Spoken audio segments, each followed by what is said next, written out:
motivation আমি গৈ যে পুনতে শ্ৰেণী কোঠাটোলৈ নাযাওঁ যি বুজাবলৈ যাওঁ সেইটো বিষয়ত নাযাওঁ আমি অকণমান সুকীয়া কথা ঘৰৰ কথা আন কথা শিকি আমি ক'বলৈ চেষ্টা কৰোঁ খুব কম সময়ত আমি কেতিয়াবা এনেকুৱা হোৱা দেখা পাওঁ মটিভেশ্যনতে ক্লাছৰ আধা পাৰ্ট গুচি গ'ল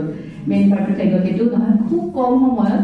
আমি মটিভেশ্যন পাৰ্টটো কৰিব লাগে যিকোনো কথাই হ'ব পাৰে শেষলে আপুনি নিজৰ টপিকলৈ নামি আনক এইখিনি আচলতে মই আপোনালোকক শিকাবলগীয়া বা ক'বলগীয়া কথা নাই আপোনালোকে কৰে জানো কিন্তু মই এটা কেৱল তাত থকা সৰু টেকনিকেল কথা এটা ক'ব খুজিছোঁ আমি এটা পাঠ পঢ়াব যাওঁতে প্ৰথম দিনাই মটিভেশ্যনটো কৰিলোঁ সেকেন্ড ডে অনওয়াৰ্ডস আমি ভাবি ললো যে পূৰ্বজ্ঞান পৰীক্ষা কৰিলে গতিকে motivation is not required motivation পাৰ্টটো যেটো এট্ৰাকশ্যন কৰিবৰ কাৰণে আমি প্ৰথম দিনাই গান এটা গালো কিন্তু সেকেন্ড থাৰ্ড ফোৰ্থ এটা চেপ্টাৰ শেষ কৰিবৰ কাৰণে আমি কেতিয়াবা 5টা দিনো লাগিব পাৰে 5টা ক্লাসো লাগিব পাৰে